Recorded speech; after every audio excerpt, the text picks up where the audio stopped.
آیت نمبر 22۔ کچھ لوگ کہتے ہیں سورہ کاف کہ یہ نوجوان 3 تھے، چھوٹا ان کا کتا تھا، اور کچھ یہ کہتے ہیں کہ وہ 5 تھے، چھٹا ان کا کتا تھا۔ یہ سب بے تکی ہانکتے ہیں، اور کچھ کہتے ہیں کہ وہ 7 تھے، 8واں ان کا کتا تھا۔ آپ صلی اللہ ان سے کہیے کہ میرا پروردگار ہی ان کی ٹھیک تعداد جانتا ہے، جسے چند لوگوں کے سوا دوسرے نہیں جانتے، لہٰذا آپ سرسری سی بات کے علاوہ ان سے بحث میں نہ پڑیے۔ یعنی ادھر بیکار بحثوں سے اللہ تعالیٰ نے اجتناب کا حکم دیا ہے کہ یعنی جہاں اس طرح بیکار بحثیں چل رہی ہو تو اس سے جھگڑے کے علاوہ اور کچھ نہیں پڑتا، یا اگر بااثر لوگوں میں ہو تو سختیاں اور قیدیں بھی آ سکتی ہیں، تو اس لیے ادھر سے اٹھنا چاہیے۔ لہٰذا آپ صلی اللہ سرسری سی بات کے علاوہ ان سے بحث میں نہ پڑیے، اور ان کے بارے میں کسی سے کچھ پوچھیے ہی نہیں، نیز کسی چیز کے متعلق یہ بھی نہ کہیں کہ میں کل یہ ضرور کر دوں گا، الا یہ کہ اللہ چاہے، انشاءاللہ۔ اور اگر آپ بھول کر ایسی بات کہہ دیں تو فوراً اپنے پروردگار کو یاد کیجیے اور کہیے کہ امید ہے کہ میرا پروردگار اس معاملہ میں صحیح طرز عمل کی طرف میری رہنمائی فرما دے گا۔ ایسی بیکار بحثوں میں پڑھنے سے اللہ تعالیٰ نے اس آیات میں منع فرمایا ہے۔ ایسی بحثوں میں پڑھنے کا ہدایت سے کچھ تعلق نہیں ہوتا، بلکہ شیطانی راہیں بے شمار کھل جاتی ہیں۔ انشاءاللہ جو ہے وہ ڈال کی حیثیت رکھتا ہے، اور اللہ تعالیٰ نے اس کا حکم دیا ہے کہ جو کام آپ کریں تو اس میں انشاءاللہ کو نہ بھولیں۔ ماشاءاللہ، انشاءاللہ کہنا بھول جاؤ تو دوسرا یہ کہ اللہ تعالیٰ اصحاب کہف سے بھی زیادہ حیران کن طریقہ سے میری مدد فرمائے گا، جیسا کہ غار ثور کے قصے میں اللہ تعالیٰ نے ہمارے پیارے نبی اور حضرت ابوبکر صدیق رضی اللہ تعالیٰ عنہ کی بہتر حفاظت فرمائی تھی۔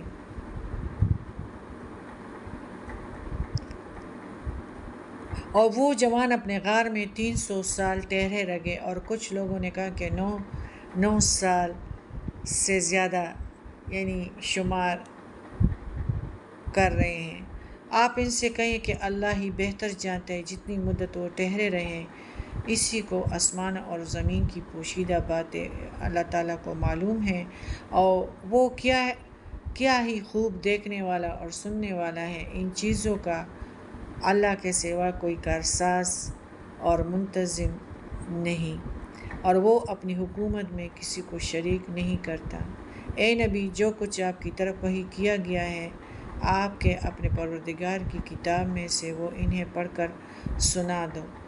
کوئی اس کے ارشادات کو بدلنے کا مجاز نہیں، اور اگر کوئی ایسا کرے گا تو آپ اللہ کے سوا اس کے لیے کوئی پناہ کی جگہ نہ پائیں گے۔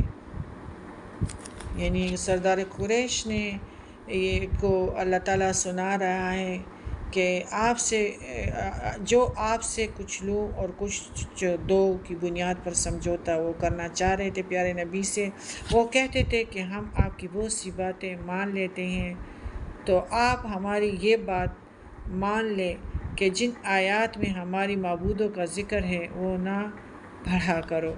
اسی طرح ہم سب برادری میں پھوٹ پڑنے سے بچ سکتے ہیں۔ اللہ نے ان کے اس مطالبے پر جواب دیا سورہ کاف میں کہ اس کے احکام اور ارشادات میں کسی قسم کی رد و بدل یا ترمیم کا کسی کو کچھ بھی اختیار نہیں، اور اگر کوئی ایسا کرے گا تو وہ اللہ کی گرفت سے بچ نہیں سکے گا۔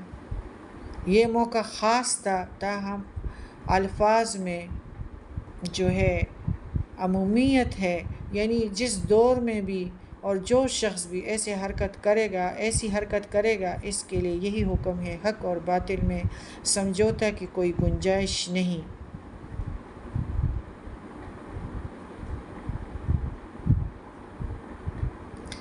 اور اپنے آپ کو ان لوگوں کے ساتھ ہی مطمئن رکھیے جو صبح و شام اپنے پروردگار کو پکارتے ہیں، فَادْخُلِي فِي عِبَادِي وَادْخُلِي جنتی۔ ماحول جو ہے نا وہ بہت اثر رکھتی ہیں۔ اور اپنے آپ کو ان لوگوں کے ساتھ ہی مطمئن رکھیے جو صبح و شام اپنے پروردگار کو پکارتے ہیں اور اس کی رضا چاہتے ہیں۔ آپ کی آنکھیں ان سے نہ ہٹنے پائیں کہ دنیاوی زندگی کی زینت چاہنے لگے، اور نہ ہی آپ ایسے شخص کی بات مانیں جس کا دل ہم نے اپنے ذکر سے غافل کر دیا ہے۔ وہ اپنی خواہش پر چلتا ہے اور ان کا معاملہ حد سے بڑھا ہوا ہے۔ 28 کا ترجمہ، یعنی جو شخص آخرت میں اللہ کے سامنے جواب دہی پر ایمان نہیں رکھتا تو وہ جدھر اور جس طرح اپنی ذاتی مفاد دیکھے گا فوراً ادھر ہی جھک جائے گا، کتے کی طرح، یعنی ادھر ہی حملہ کرے گا، اور جو کچھ اس کا جی چاہے گا وہی کچھ وہ کرے گا۔ اس کا کوئی کام اصولوں کے تحت یا حد اعتدال تک محدود نہیں رہے گا۔ ایسے لوگوں کی ہرگز نہ دوستی کرنی چاہیے ان سے، اور نہ ان کی بات ماننی چاہیے۔ نیز آپ انہیں کہیے کہ وہ حق تو وہ ہے جو تمہارے پروردگار کی طرف سے آ چکا ہے، اب چاہے اسے مان لیں اور جو چاہے اس کا انکار کر دیں۔ ہم نے ان ظالموں کے لیے ایسی آگ تیار کر رکھی ہے جس کی کناتیں ایسے گھیرے ہوئے ہیں، اور اگر وہ پانی مانگیں گے تو انہیں پیپ اور خون جو پانی دیا جائے گا پگھلے ہوئے تانبے کی طرح گرما، اور ان کے چہرے بھون ڈالے گا۔ کتنا برا ہے یہ مشروب اور کیسی بری آرامگاہ ہے۔ جو لوگ ایمان لائے اور نیک عمل کرتے رہے تو یقیناً ہم ان کا اجر ضائع نہیں کرتے۔ جو اچھے کام کرتا ہو یہی لوگ جن کے لیے ہمیشہ رہنے والے باغات ہیں جن کے نیچے نہریں بہہ رہی ہیں، وہاں سونے کے کنگنوں سے آراستہ کیے جائیں گے اور باریک ریشمی اور اطلس کے سبز کپڑے پہنیں گے۔ وہاں وہ اونچے تختوں پر تکیہ لگا کر بیٹھیں گے۔ یہ کیسا اچھا بدلہ ہے اور کیسی اچھی آرامگاہ ہے۔ آپ صلی اللہ ان سے ان 2 آدمیوں کی مثال بیان کیجیے جن میں سے ایک کو ہم نے انگور کے 2 باغ عطا کیے تھے اور ان کے گرد کھجور کے درختوں کی باڑ لگائی گئی تھی، اور ان دونوں کے درمیان قابل کاشت زمین بنائی تھی۔ یہ دونوں باغ اپنا پھل پورا لائے اور بار آور ہونے میں کوئی کسر نہ چھوڑی، اور ان کے بیچوں بیچ ہم نے نہر جاری کر دی تھی۔ اسے ان درختوں کا پھل ملتا رہا تو ایک دن وہ گفتگو کے دوران اپنی ساتھی سے کہنے لگا، میں تجھ سے مالدار بھی زیادہ ہوں اور افراد یعنی اولاد بھی زیادہ اللہ تعالیٰ نے عطا کیا تھا، اور افرادی قوت بھی زیادہ رکھتا ہوں۔ یہی کہتے کہتے وہ اپنے اس باغ میں داخل ہوا اور وہ اپنے آپ پر ظلم کر رہا تھا، یعنی انسان حیوان ہے نا، اپنے آپ پہ خود ظلم کرتا ہے، اور کہنے لگا میں تو نہیں سمجھتا کہ یہ باغ کبھی اجڑ بھی سکتا ہے، اور نہ ہی میں یہ گمان کرتا ہوں کہ قیامت قائم ہوگی، اور اگر مجھے اپنے رب کے ہاں پلٹ کر لے جایا بھی گیا تو میں یقیناً اس سے بہتر جگہ پاؤں گا۔ اس کے ساتھی نے گفتگو کے دوران اسے کہا، کیا تو اس ذات کا انکار کرتا ہے جس نے تجھے مٹی سے پھر نطفے سے پیدا کیا، پھر تجھے پورا آدمی بنا دیا؟ رہی میری بات تو میرا پروردگار تو اللہ ہی ہے، اور میں اس کے ساتھ کسی کو شریک نہیں کرتا، یعنی یہ مشرک مالدار اللہ کی ہستی کا منکر تھا، اور یہ سمجھتا تھا کہ اللہ نے جو کچھ مجھے دے رکھا ہے یہ اس کی مہربانی ہے۔ البتہ وہ روز آخرت اور اللہ کے سامنے جواب دہی کا بھی منکر تھا، جسے اللہ کے انکار کے مترادف یا کفر قرار قرار دیا گیا ادھر آیات میں۔ آخرت میں سزا اور جزا کا انکار دراصل اللہ کی صفت عدل کا انکار ہے۔ غرور تکبر سے اللہ تعالیٰ نے انسان کو منع کیا ہے۔ یہ سمجھ لینا کہ میرا مال اور دولت اور شان و شوکت میری اپنی ہی قابلیت کا نتیجہ ہے، یہ بھی غرور ہے جو اللہ تعالیٰ نے منع کیا ہے۔ کسی کا عطیہ نہیں اور کوئی مجھ سے چھیننے والا نہیں، یہ بھی حقیقتاً اللہ کی کئی صفات کا انکار ہے۔ اور ایسا شخص اللہ کو اپنا مالک، آقا اور فرما روا ہونے کی حیثیت سے نہیں مانتا۔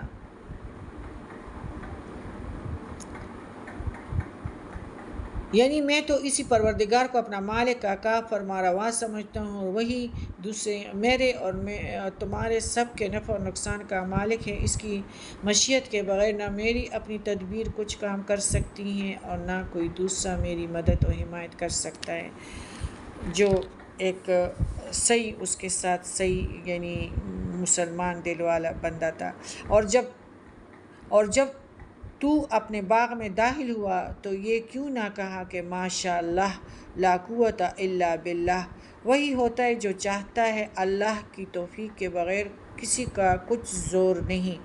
بھلا دیکھو، اگر میں مال اولاد میں تم سے کمتر ہوں تو عین ممکن ہے کہ میرا پروردگار مجھے تیرے باغ سے بہتر باغ عطا کر دے اور تیرے باغ میں پر آسمان سے کوئی آفت بھیج دے جس سے وہ چٹیل میدان بن کر رہ جائے، اسی کا پانی گہرا چلا جائے اور تو پانی نکال بھی نہ سکے۔ آخر یوں ہوا کہ باغ کے پکے ہوئے پھل کو عذاب نے آ گھیرا اور جو کچھ وہ باغ میں خرچ کر چکا تھا اس پر اپنے دونوں ہاتھ ملتا رہ گیا۔ وہ باغ انہی ٹہنیوں پر گر پڑا تھا اور اب وہ کہنے لگا، کاش میں نے اپنے پروردگار کے ساتھ کسی کو شریک نہ کیا۔ میں جو ہے یہ شرک کے برابر ہے، میں ایسے کرتی ہوں، میں ایسے بچوں کے ٹفن بناتی ہوں، میں ایسے استری کرتی ہوں، میں ایسے سیڑھیاں صاف کرتی ہوں۔ یہ دوسرے بندے پھر اپنے آپ کو یعنی کمینہ محسوس کرتے ہیں کہ تو اس میں سے اللہ تعالیٰ نے منع کیا، یہ شرک کے برابر ہیں۔ تو یعنی جو ہے نعمت کے حصول پر بطور شکر ادا کرنا چاہیے، میں نہیں کرنا چاہیے۔ جو قوت اللہ تعالیٰ نے آپ کو دیے ہیں بس اپنے اندر شوہیاں نہیں کرنی چاہیے۔ شوہیاں جو ہے وہ صرف بگاڑنے سے اور اس سے اللہ تعالیٰ ناراض ہوتے ہیں۔ اللہ تعالیٰ کا شکر ادا کرنا چاہیے اور یہ سب کچھ جو ہے وہ اللہ کی دین ہے۔ مگر تم نے مجھ پر اس ساتھی نے کہا کہ اپنی برتری ثابت کرنا شروع کر دی، کیا یہ ممکن نہیں؟ اگر میں تمہارے خیال کے مطابق تم سے مال اولاد میں کمتر ہوں تو اللہ مجھے تیرے باغوں سے بہتر باغ عطا کرے۔ یہ بھی عین ممکن ہے کہ تمہارے اس تکبر کی سزا کے طور پر اللہ تیرے اس باغ پر کوئی آسمانی آفت بھیج کر اسے خاک ستر کر دے یا اسے نہر کا پانی بھی خشک کر دے تو تمہارا یہ ہرا بھرا باغ تھوڑے ہی عرصے میں مرجھا کر ویران ہو جائے۔ یہ کلمات اللہ تعالیٰ کو یعنی جو اس کے منہ سے نکلے تھے اس قدر پسند آئے کہ اس کی منہ سے نکلی ہوئی بات فوراً قبول ہو گئی۔ مشرک کو اس کے تکبر اور غرور کی سزا مل گئی۔ جن درختوں، پھلوں اور اپنی پیداوار کو دیکھ کر وہ اتنا خوش ہو رہا تھا، کفر کے کلمے جو بول رہا تھا، اس سارے کے سارے باغ پر قہر الہی نازل ہوا جس نے اس باغ کو بوس کر دیا اور صرف موجودہ تیار فصل کا ہی نقصان نہ ہوا بلکہ جو کچھ اس باغ پر خرچ کر چکا تھا سب کچھ ضائع اور برباد ہو گیا۔ اس وقت وہ افسوس ملتے ہوئے، ہاتھ ملتے ہوئے کہنے لگا، کاش میں نے اپنے پروردگار کو حقیقی معنوں میں پروردگار اور نفع نقصان کا مالک سمجھا ہوتا۔ اس کے کھڑے کھڑے آنکھوں سے دیکھتے اس کے باغ پر آفت نازل ہوئی تو اس وقت وہ کچھ بھی اس کا بچاؤ نہ کر سکا۔ جب سب کچھ تباہ ہو گیا تب جا کر اسے یہ سمجھ آئی کہ حقیقتاً یہ تو ہر چیز پر اختیار صرف اللہ ہی کو ہے۔ اور اسی طرح قریش بھی فخر اور غرور کرتے تھے کہ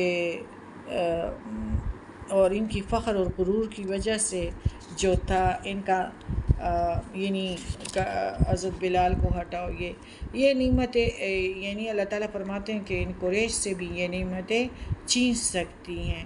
تو سچی بات ہے، وہ تو آپ کو پتہ ہے کہ اللہ تعالیٰ نے ان سے چھین لی اور وہی حکمرانی مسلمانوں کو مل گئی اور فتح نصرت